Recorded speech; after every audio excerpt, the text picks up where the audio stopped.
नमस्कार, स्वागत है आप सबका राजनीति के इस अखाड़े में। मेरा नाम है अजय सेतिया। मित्रों, नित्य नए सबूत सामने आ रहे हैं कि राहुल गांधी का मोदी विरोध राष्ट्रद्रोह में बदल चुका है। कांग्रेस में ऐसा कोई नेता नहीं बचा जो राहुल गांधी की राष्ट्रविरोधी हरकतों के खिलाफ आवाज उठा सके। कांग्रेस चमचों और राष्ट्रद्रोहियों की जमात बनकर रह गई है। राहुल गांधी पहले संयुक्त राष्ट्र में भारत के खिलाफ बोलने के लिए पाकिस्तान को मसाला देते थे, जिसका पाकिस्तान ने कई बार इस्तेमाल किया।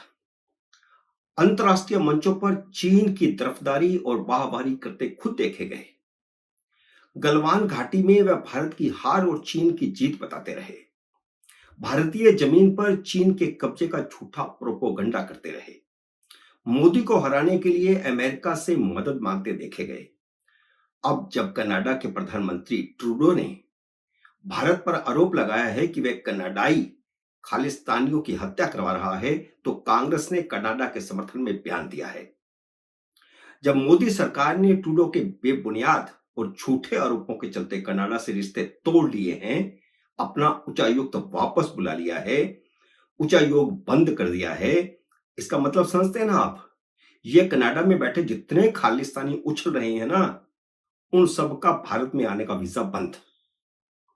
कनाडा के उच्चायुक्त को भी 19 अक्टूबर तक भारत छोड़ने के आदेश दे दिए गए हैं।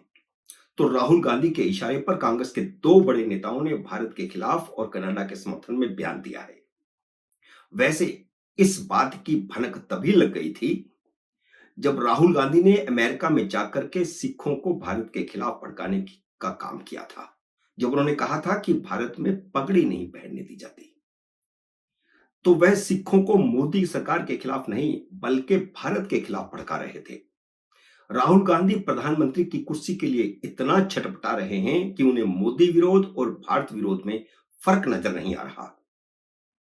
एक तरफ जहां मोदी सरकार के कट्टर राष्ट्रवाद के चलते पाकिस्तान, चीन, कनाडा और अमेरिका थर-थर कांप रहे हैं, भारत में मोदी सरकार की बल्ले-बल्ले हो रही है, वहां राहुल गांधी और कांग्रेस पार्टी भारत विरोधी विदेशी शक्तियों के साथ खड़ी दिखाई दे रही है।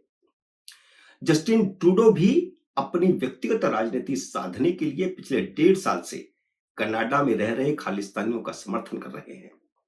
ट्रूडो ने पहले भारत के उच्चायुक्त पर खालिस्तानी हरदीप सिंह निज्जर की हत्या करवाने का आरोप लगाया और बाद में लॉरेंस बिश्नोई तक का नाम ले लिया। यहां तक कि लॉरेंस बिश्नोई मोदी सरकार के इशारे पर ही हत्या करवा रहे हैं, यह भी कह दिया। जबकि लॉरेंस बिश्नोई पर अब तक हत्या का एक भी आरोप न लगा है, न साबित हुआ है।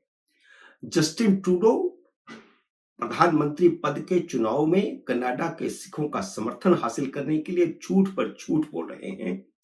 भारत में जैसी झूठ की राजनीति राहुल गांधी कर रहे हैं, वैसी ही झूठ की राजनीति कनाडा में जस्टिन ट्रूडो कर रहे हैं। कनाडा भी उनके साथ अब पूरी तरह नहीं खड़ा है। जैसे ही उन्होंने भारतीय उच्चायुक्त पर आरोप लगाया, मोदी सरकार ने डिप्लोमेटिक रिश्ते तोड़ने का फैसला ले लिया।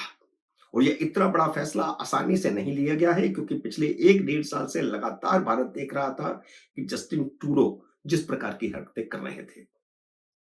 भारत ने जारी बयान में कहा है कि भारत को अपनी रक्षा करने का पूरा हक है और उसके पास विकल्प खुले हुए हैं। इससे एक साफ संदेश क्या है कि विदेशों में बैठे भारत विरोधियों से एक-एक करके निपटा जाएगा।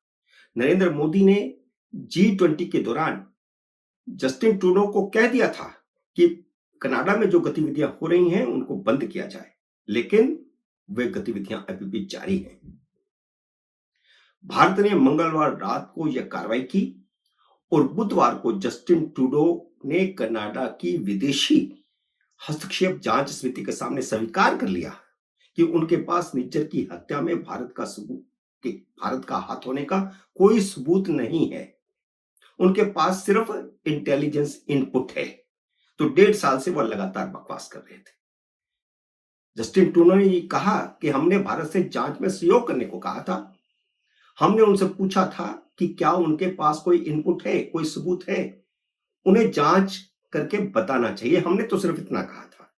अब ये 1.5 साल से लगातार भारत पर आरोप लगा रहे थे और यहां तक कहा कि वह G20 के समय जब नरेंद्र मोदी से मिले थे तो उन्हें कहा था कि उनके पास सबूत हैं और अब वह मुकर गए। अब जब गले में सांप पड़ गया तो वह मुकर गए हैं। यहां तक कि कनाडा की संसद में भी वह लगातार भारत पर आरोप लगा रहे थे। अब जब भारत ने आंखें दिखानी शुरू की तो जस्टिन ट्रूडो की घिघी बंद गई है। कनाडा में ही जस्टिन ट्रूडो बैकफुट पर आ गए हैं। कनाडा के डिप्लोमेटिक सर्कल में और मीडिया में उन पर भारत के साथ रिश्ते खराब करने का आरोप लग रहा है। मोदी सरकार ने जब कनाडा के उच्चायुक्त को 6 दिन में भारत छोड़ने का निर्देश दिया तो जस्टिन ट्रूडो तो क्या, अमेरिका के बूढ़े राष्ट्रपति बाइडेन की भी नींद हराम हो गई, क्योंकि ऐसे समय में कोई और नहीं, राहुल गांधी की कांग्रेस जस्टिन ट्रूडो के बचाव में सामने आई है। इसलिए यह हैरानी की बात है। सारी दुनिया एक तरफ है, भारत चुनौती दे रहा है भारत के विरोधियों को, लेकिन ऐसे समय में भारत के जो विरोधी हैं उनके साथ राहुल गांधी और राहुल गांधी की कांग्रेस खड़ी है। राहुल गांधी कनाडा और अमेरिका की तरह खालिस्तान और खालिस्तानियों का समर्थन करते हैं। कांग्रेस के 2 बड़े नेताओं, पंजाब के पूर्व मुख्यमंत्री चरणजीत सिंह चन्नी और रशीद अलवी से कनाडा के पक्ष में बयान जारी करवाया गया है। यह हो नहीं सकता कि ये छोटे नेता, वैसे तो बड़े नेता है, लेकिन अगर डिप्लोमेटिक दृष्टि से देखा जाए तो इनका कोई महत्व नहीं है। ये भारत को कोई सलाह दें और वो भी ऐसी सलाह जो कनाडा के समर्थन में जाती हो, बिना राहुल गांधी के इशारे के, मल्लिकार्जुन खड़गे के इशारे के, ऐसा हो नहीं सकता। चरणजीत सिंह चन्नी ने कहा है कि कनाडा पंजाबियों का दूसरा घर है, इसलिए भारत को कनाडा से रिश्ते खराब नहीं करने चाहिए। इसी तरह की बात जम्मू कश्मीर में अब्दुल्ला परिवार और मुफ्ती परिवार कहता है कि पाकिस्तान से रिश्ते खराब नहीं करने चाहिए, चाहे वे कितनी दुश्मनी आपसे करते रहें। जबकि कनाडा में यह आरोप जस्टिन ट्रूडो पर लग रहा है।